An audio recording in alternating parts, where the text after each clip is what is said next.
Unfortunately, many students around the world learn speaking with books, by looking at words, by reading and reading aloud. And why? Well, probably because their teachers told them. And the reason their teachers told them is because they learned that at school too. And I think one reason is in the past, there was no access to the native speaker voice, right? But the world has changed. And unfortunately, education has not changed, but it needs to. Why is this important? Because the speaking and writing are two different systems, right? A bit of history to explain. I like history. We have been speaking, right, for over 10,000 years. We have only been writing for maybe 4,000 or 5,000 years, right? We began writing with the Egyptians and the Sumerians with their cuneiforms in about 3000 BC. Speaking came first. Writing was a way to capture what we say. And grammar is a way to capture what we speak. And it does a pretty good job, but it's not perfect. And yet still so many people choose the books to help them learn to speak. It's the other way round, right? We should start with the speaking and the listening, and the books come later. It's a bit like, right, imagine, right, Messi, the football player, comes knocking on your door, bum, bum, bum, bum, bum, with his football, and he says, "Hey, Keith, would you like to come and play football with me?" And you go, no, actually, I'm just going to stay at home and read this book about football. What? Why would you choose to read about it when you can be doing it, right? And learning really well. I mean, the book can be useful maybe later, but start with the doing, right? Start with the listening and the speaking, and the writing comes later. Learning by listening, if I haven't convinced you, let me finish with convincing you. Learning by listening has the following benefits, right? First of all, you learn natural spoken English. You know that the language is spoken, not written. You learn pronunciation. You get the context, so you know how to learn, how to use the language when you're speaking. It's a no-brainer. You must begin by listening, right? And I said earlier, right, the world has changed. We are surrounded by native speaker texts or proficient speaker audio texts, videos, Netflix, YouTube. You can get it anywhere. Keith Speaking Academy, if you've heard of that. There are audios all over the world at the click of a button. So start using it. Learn your speaking by listening.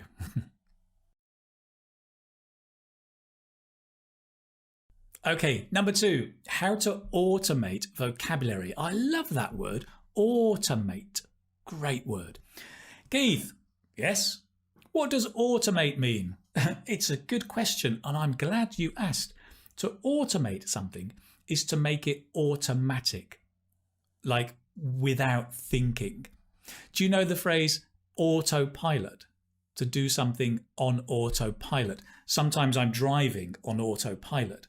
It just means I'm driving without thinking at the same time. So you may know, actually, I have a fluency course, and a strong focus of the fluency course is to automate grammar. So we look at maybe 16 different grammatical items, and through practice, automate them. So you're using them without thinking.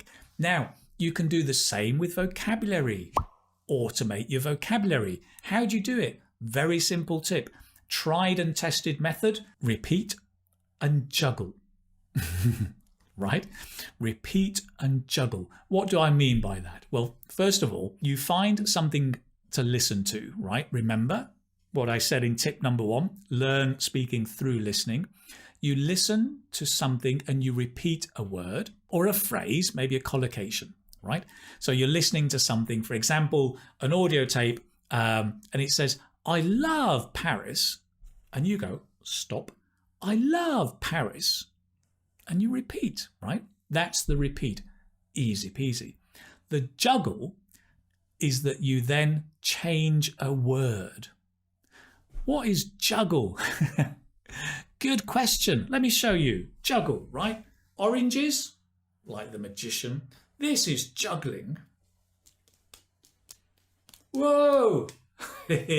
Now, why do I call it joggling? I don't. Why do I call it juggling? Because you take a word and you change it, right? So in our example, I love Paris. I changed the word Paris. I love Hanoi. I love New Delhi. I love Manchester, right? Easy. Now you can juggle by changing the word, or you can change the tense. I love Paris. I loved Paris. I will love Paris. I used to love Paris. I'm sure I would love Paris if I could go there, right? So you're juggling the tense. Very, very simple. Listen, repeat, and juggle. And that formula starts to get you automatically using and hardwiring the vocabulary, making it active and more automated. Now, actually, as I said, education has changed, right? We are now surrounded by audio and video. There's lots of it, and there's lots of really good tools you can use. I came across one the other day that I thought was really, really good. And I'm going to show you very briefly how it works. It gives you access to lots of audio and video and helps you do this repeating and juggling. Let me show you. So let me show you this app, right? I've downloaded it off the Apple Store. I'm on my tablet over here. This is it over here, Woodpecker. And once you go in there, let me go inside the screen and show you how it works. So we've got a whole bunch of YouTube videos. If you've got Netflix, you can go in and sign in and access your Netflix videos.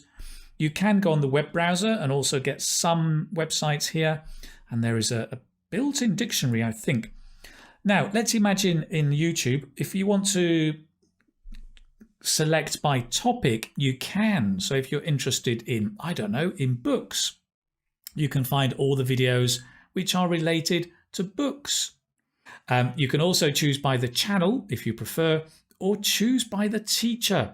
So all of your famous English teachers are on here. So let's see how we can actually use the repeat and juggling technique in a video. If we go into this video here, right, you can see you can watch the video. Great. When people ask me what I do, the tape script all the way through the video is here with timestamps. So I can click on any timestamp. He was very popular in his time, and pause, and I can repeat that, right? He was very popular in his time. I can check the meaning of a word by pressing on it. It tells me the meaning of popular, well liked, popular, dictionary, voice. But if I press the timestamp, it'll just repeat. He was very popular in his time. He was very popular. He was very popular. Press the timestamp. He was very popular in his time. He was very popular. Da, da, da, da. Great. And now I can juggle. I can change the end. He was very popular 10 years ago. He was very popular 2 years ago.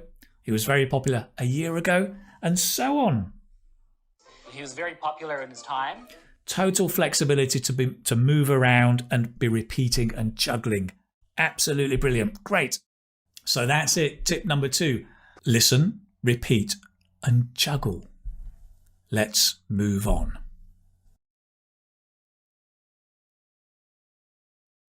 Right, number 3, how to increase your fluency when speaking. So the tip here is focus on chunks. So what are chunks, you ask? Chunks are pieces of language, typically 2 words together, or maybe 3 or 4 words that go together normally. So your chunks may be, for example, collocations like heavy rain, right? We don't say big rain, we say heavy rain. These words go together like friends, they stick together. Chunks could be idiomatic expressions like kick the bucket, right? Meaning to die. He kicked the bucket, kick the bucket. It could be a filler, like on top of that, right? When we say on top of that, you don't want to be thinking, is it in top, on top of this, on top of that? You don't want to be thinking, you want a ready-made chunk on top of that. So you learn the chunk without thinking about all the words. And this, as you can imagine, speeds up your fluency. I mean, take collocations. Let's take the word shopping, for example, right? When you learn the word shopping, you should also learn some common collocations, right?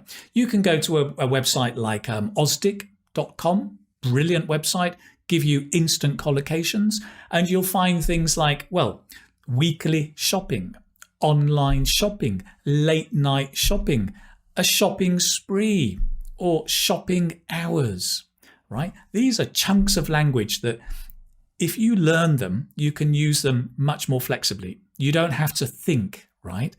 Somebody says, you know, what did you do at the weekend? Oh, I did my shopping, you know, for Monday to Saturday, you know, the shopping for the week. Oh, you mean your weekly shopping? Yes, I did my weekly shopping. If you learn the collocation, it just helps you become much more fluent. It's very simple when you think about it, right? When you learn words, one word, you have to think about putting them together. When you learn chunks, you don't have to think about putting the words together.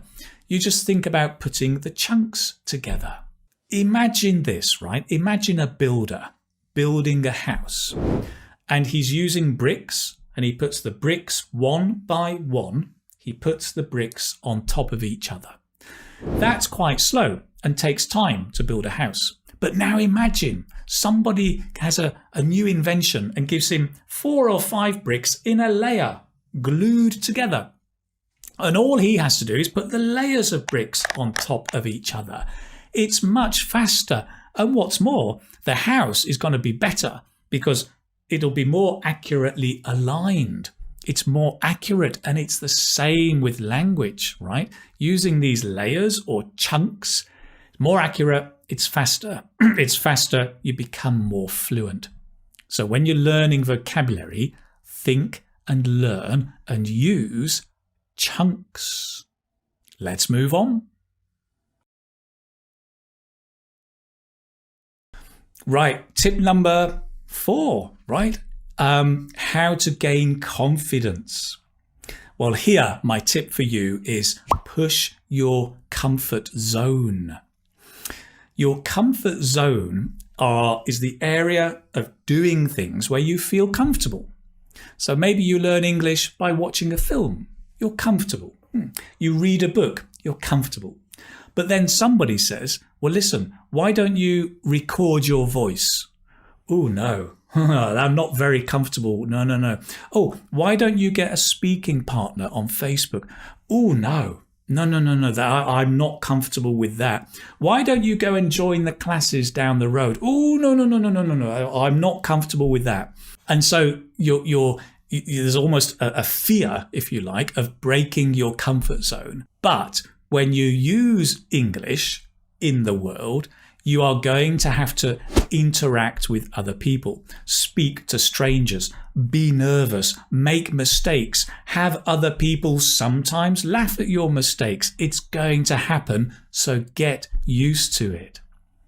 And believe it or not, when you do the IELTS speaking test, you do it with a real person. Yes, the examiners are real people. And you will have to get used to being nervous, get used to making mistakes in front of them, get used to those feelings of being uncomfortable. How do you get used to it? Push your comfort zone. Do these things that make you uncomfortable, right? And I think one of the best things you can do really is practice with other people. Yes, you can practice speaking on your own. That's great. But to take your confidence up to the next level, you should practice with other people. You know, I'm a big fan of platforms like italki and Cambly, or Facebook for finding, speaking partners. But by doing that, you're going to be practicing with other people. Yes, you will feel uncomfortable, but the great news is you will get used to feeling uncomfortable. You'll get used to feeling nervous. You'll get used to making mistakes in front of other people. And then by pushing your comfort zone, you'll be in a much stronger position and have more confidence to face the IELTS examiner on test day. So go out and push your comfort zone. Good. Talking of tools, let's move on to the next tip, number 5. It's all about tools. Right, tip number 5, all about choosing the right tools, right?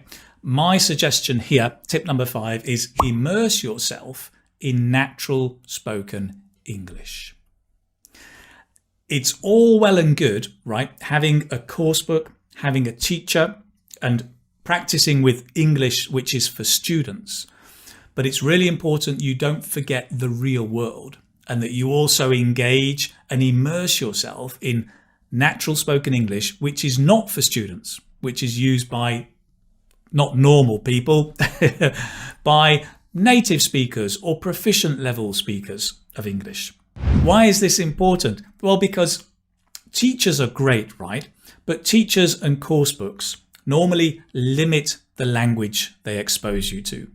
They speak slowly, they correct you, they're polite, they encourage you. It's kind of an artificial bubble where you can build up your confidence, and that's great. But also the real world is a bit different, right? People are not so polite. They may not correct you. They speak quickly. They expect you to understand. There is no mercy. In the IELTS speaking test, you must answer straight away. So there's pressure, right? So I think having, of course, have the teacher, the course and the book, that's great.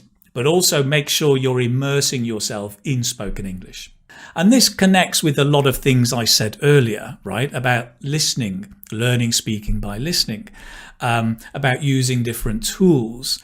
So nowadays, there is so much opportunity. And I'm sure you know through videos and podcasts that you can find on the internet, on your television, or through your radio, if you still have a radio. Call me old-fashioned, if you will. But there's lots of opportunity to be listening and watching. I think it's great to be looking at news broadcasts, current affair shows, chat shows, interviews with people, great natural English. TED Talks can be great. Obviously, films are good. I mean, bear in mind, films are scripted, so they're semi-natural, but still a great source to immerse yourself in English. And also there's the tool I mentioned earlier, right, which I think has a great balance because it's the Woodpecker Learning app. It gives you not only access to ESL stuff, so stuff for students, but also the real world stuff. You get access, I think, to hundreds of thousands of videos that you can choose from on the app and be watching them all in one place. Lots of them have got subtitles, right? So that gives you the support if you want the written support. But it's a great opportunity to submerge yourself or immerse yourself in the natural English language. Go and check it out. I'll put a link in the notes below. You can go and download it. It's out on Google and Apple. Go and have a look and let me know. Here you go. Let me know in the comments below what you're watching on that app now to help improve your English. Go and check it out. It's free, of course. Lovely. Let's move on. So listen, those are my 5 tips to help you improve your English speaking skills. So we've looked at how to learn speaking by listening, how to automate vocabulary, repeat and juggle, how to increase fluency with those chunks, how to gain confidence by pushing your comfort zone, and how to use the right tools and immerse yourself in English. Great. And I think, remember, these are tips, but it needs day-to-day practice. Be patient, but be persistent. Keep practicing day after day. That's what it's really all about, because we're talking about increasing your overall level of English. It takes time, but it's fun. It's great. And I hope with these tips, it will help you maybe move from being a struggling IELTS student to being a successful IELTS speaker. Now that would be nice, wouldn't it? Great. That's it. Please do subscribe. Remember to turn on notifications on YouTube so you can find out about my upcoming videos. Do leave me a comment below. Let me know what you're watching or listening to help improve your English today. Brilliant. As always, it's been fun and a pleasure. Take care, my friend. Bye-bye now.